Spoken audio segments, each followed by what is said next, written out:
것을 한다라는 생각은 사실 한 적이 없어요. 아마도 다른 거를 더 잘하는 게 있다고 생각을 한 적이 없는 것 같아요. 4학년 졸업하고 대학원을 김광현 교수님 연구실로 갔어요.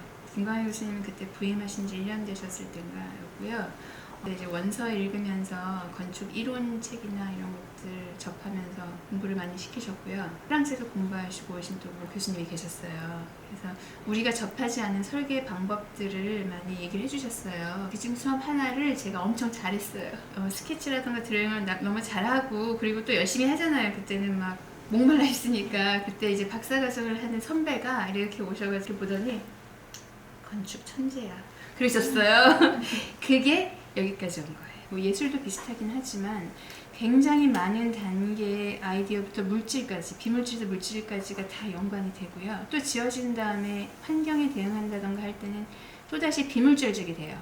어느 건물이 항상 똑같지 않잖아요. 계절과 기후에 따라서 변하잖아요. 그리고 누가 보느냐에 따라서 달라진단 말이에요. 아주 다양한 단계에서 건축이 소통되고 이해되고 그것이 이제 해석되는 그러한 과정이 있는데 그 과정이 되게 복합적이라는 거, 복잡하기보단 복합성이 있다는 것, 그 어떤 복합성을 즐겨야지만 건축을 할 수 있다고 생각을 해요. 공동체 주택을 우연히 많이 하게 됐는데 그 건축 의사결정에서 건축주와의 어떤 그 대응, 반응 이런 것들이 사실 건축가에게는 되게 중요한 부분이거든요. 그리고 어떤 삶을 닮을지를 우리가 결국은 잘 듣고 기록하고 그걸 건축하잖아요. 따라서 건축주가 어떤 분인가, 그리고 나중에 이제 사용자랑 건축주가 다를 수 있는데 사용자가 어떤 분들인가, 이런 것들이 사실 건축 설계에서 그런 즐거웠던 순간 또는 힘든 순간을 다 만드는 것 같아요.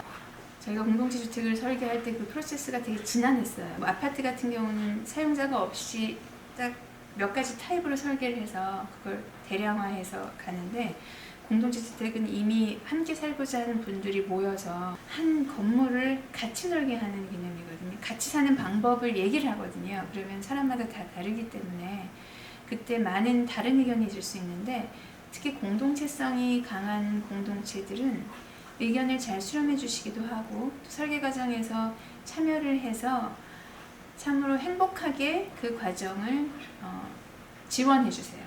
그러니까 불만도 말할 수 있고 민원도 넣을 수도 있고 이렇잖아요. 이 삶에서 마음에 안 들 땐 사실 저희가 그리는 그림이나 이런 모델이 이해가 분명히 많이 안 되는 부분이 있었음에도 불구하고 많은 부분을 믿고 맡기시고 독려해 주시는 그런 분들이 많았어요. 제가 여기 와서 다뤘던 공동체가 한 지금 4개 정도 되는데요. 그거에서 예외가 있었던 적이 없어요. 그래서 그런 프로젝트들이 정말 즐거움을 준다고 생각을 하고요. 우리가 보는 이 공간은 이 건물에서 딱 한정돼 있잖아요. 이 보이지 않는 부분에서 이루어지는 부분들이 참 많아요. 그리고 그것이 되게 중요하게 이 공간을 결정하거든요. 그러다 보니까 다양한 협업과 협력이 있는데 그 협업과 협력이 쉽지만은 않아요. 의사소통이라는 게. 그래서 그 조율 과정, 그리고 시공자와의 조율 과정, 인허가를 받으면서 또 마찬가지로 거친 여러 과정들이 되게 지난하기 때문에 그러한 즐거운 순간들, 그리고 지어지고 나서 사용자들이 그 행복하게 사는 그런 모습을 보는 것, 그 두 가지가 있지 않으면 사실 굉장히 건조해지고 힘들어질 수도 있는 과정이라고 생각을 해요. 나중에 설계사무소라면 무슨 이름을 지을까라고 런던에서 이제 고민을 했어요. 고민을 하다가 건축에서는 항상 이제 토포그래피라던가 지형이죠. 건축에서는 설계를 하는 관점에서 몇 가지 단어들이 있거든요. 그러니까 한때는 유형이 되게 차이를 만드는 사회가 있었어요. 18세기 이후로. 우리가 이제 정체성의 차이를 만드는 데 있어서 세모와 네모가 다르냐라는 그런 유형으로 차이를 두는 때가 있었고, 조금 더 넘어와서는 지형의 차이가 차이를 만든다고 볼 때가 있었어요. 조금 더 지형적 관점, 랜드스케이프의 관점을 이제 가지게 된 때인데요.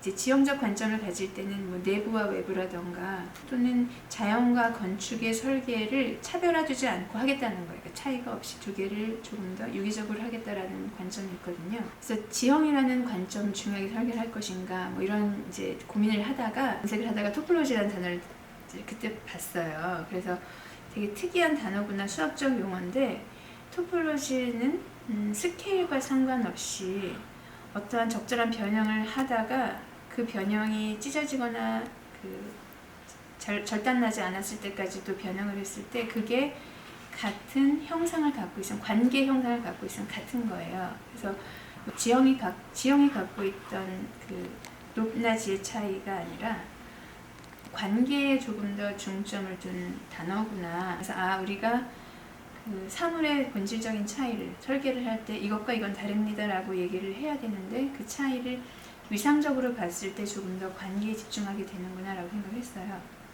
그래서 위상이라는 말을 그때 생각을 했습니다. 저희가 지난 1년 동안 다들 어떤 경험을 하시고 살으셨을 텐데 사회가 공유나 소통 이런 게 더 어려워지는 시대죠. 공공공간도 힘을 잃어요. 공공을 자꾸 닫으니까요. 그러니까 결국은 이제 개인들은 다 집에서 생활을 해야 되고 상당히 고립되잖아요. 또 온라인으로는 되게 적극적이기 때문에 마치 우리가 더 연결된 것처럼 느껴져요. 어쩔 때는. 하지만 연결되지 않은 사람과는 더 멀어지죠.